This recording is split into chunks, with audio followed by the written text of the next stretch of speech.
आज हम डिस्कस करेंगे हक्कल्स रूल क्या होता है या 4n+2 पाई इलेक्ट्रॉन रूल क्या होता है। अब मेरी बात समझ लें कि मान लो कोई भी कंपाउंड है, उस कंपाउंड वो कंपाउंड एरोमेटिक है या नहीं है, वो कंपाउंड एरोमेटिक है या नहीं है, हम इसका पता हक्कल्स रूल से लगा लेते हैं। तो मान लो पहले हम पढ़ लेते हैं कि हक्कल्स रूल की पहले कंडीशंस देख लेते हैं, कंडीशंस के बाद हम देखेंगे हक्कल्स रूल होता क्या है।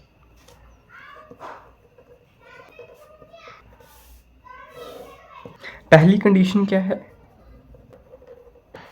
कि रिंग होनी चाहिए, there should be a ring. Means अगर आप किसी कंपाउंड को शो करेंगे कि वो वहाँ पे हक्कल रूल एप्लीकेबल है नहीं है, तो पहली कंडीशन है कि वहाँ पे रिंग तो होनी चाहिए। रिंग है तभी हम देख सकते हैं कि वो एरोमेटिक है, या तभी हम चेक कर सकते हैं कि वहाँ पे हक्कल रूल एप्लीकेबल है या नहीं है।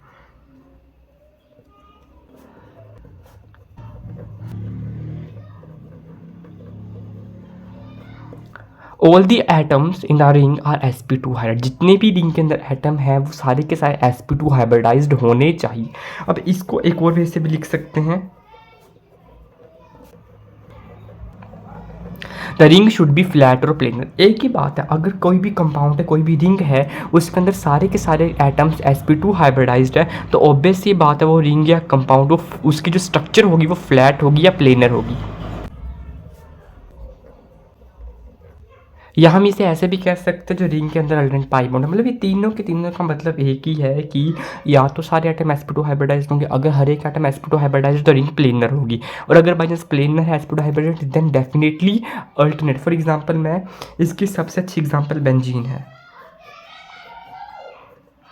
बेंजीन के अंदर हर एक कार्बन एटम sp2 हाइब्रिडाइज्ड होता है, और इसके अंदर अल्टरनेट पाई बॉन्ड भी है, पाई बॉन्ड सिंगल पाई, ठीक है, अल्टरनेट पाई बॉन्ड भी है। और अगर हर एक कार्बन एटम sp2 हाइब्रिडाइज्ड है, स्ट्रिंग प्लेनर भी है। तो इट मीन्स हक्कल रूल बेंजीन के ऊपर एप्लीकेबल है। तो पहली बात क्लियर है कि ये एरोमेटिक है। अब देखते हैं कि कंडीशंस क्या है, ये कंडीशंस है हक्कल रूल की। अब देखते हैं हक्कल रूल होता क्या है। हक्कल रूल क्लियरली सीन है 4n+2 पाई इलेक्ट्रॉन्स रूल होता है। अब यहाँ पे n क्या है, सिंपल 0 1 2 3 4 दैट इज इंटीग्रल है, मतलब इंटीजर्स है, सॉरी n है इंटीजर, 0 1 2 3 4 5 इसकी कोई भी वैल्यू हो सकती है। 4n जब n 0 होगा तो देखो कितने 2 पाई इलेक्ट्रॉन होंगे, जब n 1 होगा देन 6 पाई इलेक्ट्रॉन होंगे, जब n 2 होगा देन 10 पाई इलेक्ट्रॉन्स होंगे, जब n 3 होगा देन 14 पाई इलेक्ट्रॉन होंगे, एंड सो ऑन 4 4 का गैप चलता जाएगा। कोई भी रिंग है उस रिंग के अंदर पाई इलेक्ट्रॉन्स होंगे, और अगर वो पाई इलेक्ट्रॉन इनमें से कोई पाई इलेक्ट्रॉन के बराबर हो तो वो कंपाउंड को हम कह देंगे कि वहाँ पे हक्कल्स रूल एप्लीकेबल है और वो रिंग एरोमेटिक है।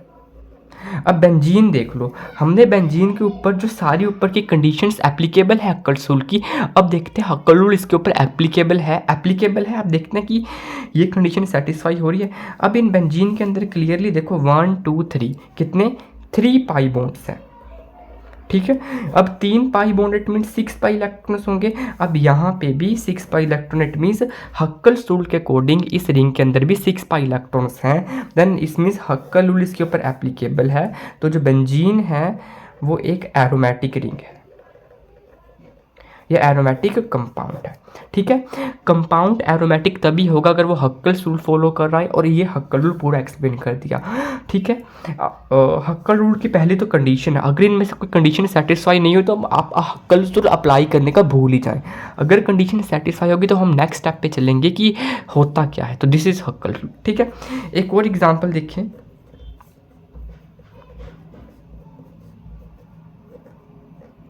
ये क्या है, पहले तो नाम बताऊँ तो इट इज टोल्यूइन। क्या टोल्यूइन एरोमेटिक है? हाँ, टोल्यूइन की पहले देखिए हक्कल रूल। अब टोल्यूइन एरोमेटिक मैंने पूछा कि एरोमेटिक है या नहीं है, तो उसके लिए पहले हम हक्कल रूल चेक करेंगे। तो हक्कल रूल की कंडीशन देखो, हाँ यहाँ पे हर एक कार्बन sp2 हाइब्रिडाइज्ड है, रिंग प्लेन है, अल्टरनेट पाई बॉन्ड है, रिंग भी है, there should be a ring. तो अब यहाँ पे हक्कल रूल एप्लीकेबल है। अब हक्कल रूल देखते हैं कितने इलेक्ट्रॉन है, 3 पाई बॉन्ड है, मीन 6 पाई इलेक्ट्रॉन्स है, और 6 पाई इलेक्ट्रॉन, हाँ हक्कल रूल के अकॉर्डिंग भी 6 पाई इलेक्ट्रॉन, हक्कल रूल में भी 6 पाई इलेक्ट्रॉन होते हैं। तो यहाँ पे जो हक्कल रूल है वो एप्लीकेबल है, इट मीन्स ये रिंग एरोमेटिक है, ठीक है। तो ये रहा हमारा हक्कल रूल। हक्कल रूल होता क्या है, तो दिस इज़ अवर हक्कल रूल की कंडीशंस क्या होती हैं, देन होता क्या है, और 2-3 मैंने एग्जांपल्स भी बता दी इसकी। Thank you.